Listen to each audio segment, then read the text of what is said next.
जे परभणीमध्ये एका माती फिरूने संविधानाचा अपमान केला आणि 10 तारखेला पूर्ण परभणी बंद होऊन त्या ठिकाणी मोठं असं आंदोलन झालं आणि या आंदोलन झाल्यानंतर 11 तारखेला वडार समाजाचा जो सूर्यवंशी होता सोमनाथ सूर्यवंशी याला या ठिकाणी ताब्यात घेण्यात आलं संशयित म्हणून आणि संशयित म्हणून घेतल्यानंतर त्याला त्या ठिकाणी 2 दिवसाची पोलीस कोठडी भेटली आणि पोलीस कोठडी 2 दिवसाची भेटल्यानंतर 15 तारखेला त्याचा MCR झाला आणि त्याला न्यायालयीन कोठडी भेटली आणि न्यायालयीन कोठडी भेटल्यानंतर 15 तारखेला साधारण सकाळी 6:49 पोलिसांनी घोषित केलं की त्याचा मृत्यू हा हृदयविकाराने झाला आणि हृदयविकाराने झाल्यानंतर हे पूर्ण परभणी महाराष्ट्र भेटल्यानंतर या देशाचे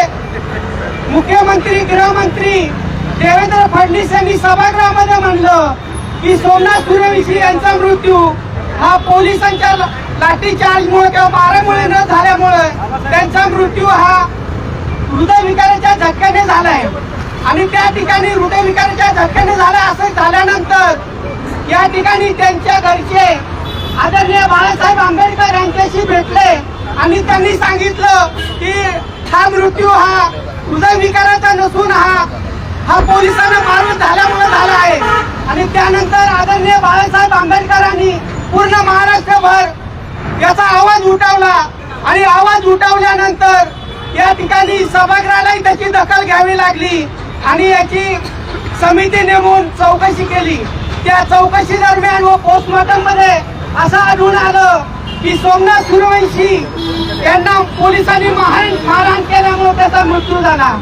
पण मला या ठिकाणी आपल्या या आंदोलनाच्या माध्यमातून या सोशल मीडियाच्या माध्यमातून मला असं सांगायचंय की आदरणीय बाळासाहेब यांना बी मला असं सांगायचंय की बाळासाहेब या ठिकाणी जर पोलिसांच्या मारामुळे जर याचा मृत्यू झाला असेल तर MCR झाल्यानंतर न्यायालयीन कोठडी भेटल्यानंतर संबंधित जो संशयित आरोपी असतो तो न्यायालयामध्ये जो तुरुंगात पाठवण्याच्या अगोदर त्याची तपासणी होते, वैद्यकीय तपासणी होते. मग त्या ठिकाणी त्यांना जेलमध्ये पाठवत असताना ज्या डॉक्टरांनी त्यांची आरोग्य तपासणी केली मग आरोग्य तपासणी त्यांनी डोळे झाकून केली का? जर जे डॉक्टर होते जे जेलमध्ये पाठवण्याच्या अगोदर त्यांनी त्यांची आरोग्य तपासणी केली होती जर त्यांनी आरोग्य तपासणी व्यवस्थित केली असती तर त्याच्या निदर्शनास आलं असतं की या ठिकाणी ह्या संशयित आरोपी म्हणून जो पकडला गेला पोलिसांनी त्याला मारहाण झालेली आहे आणि त्याला उपचाराची गरज आहे. तर या ठिकाणी मला असं सांगायचंय की या ठिकाणी जो वैद्यकीय अधिकारी होता जो डॉक्टर होता तोही या मृत्यूस कारणीभूत आहे. त्यामुळं जो डॉक्टर आहे त्यांनाही आपण संशयित आरोपी म्हणून आरोपी म्हणून त्यांनाही या खटल्यामध्ये पोलिसांबरोबर घेतलं पाहिजे. की या ठिकाणी आपण न्यायालयीन लढाई लढत असताना बारीक सारी गोष्टीचा अभ्यास केला पाहिजे. तर या ठिकाणी वंचित बहुजन आघाडीच्या वतीने आम्ही अशी मागणी करतो की जेलमध्ये पाठवायच्या अगोदर ज्या वैद्यकीय अधिकाऱ्यांनी त्यांची तपासणी केली आणि फिटनेस सर्टिफिकेट दिलं अशा डॉक्टरांना सुद्धा आरोपी म्हणून या ठिकाणी घेतलं पाहिजे आणि या संविधान प्रेमी सूर्यवंशीला आपण या ठिकाणी सोमनाथ सूर्यवंशीला या ठिकाणी आपण न्याय दिला पाहिजे. तर या ठिकाणी एक शोकांतिका वाटते की सोमनाथ सूर्यवंशी हा वडार समाजाचा आहे, तो संविधान प्रेमी आहे. लॉ कॉलेजमध्ये शिक्षण घेत असताना फक्त संविधानाचा अवमान झाला म्हणून तो संविधानिक मार्गाने रस्त्यावर उतरला आणि त्याचा या ठिकाणी पोलिसांनी घात केला.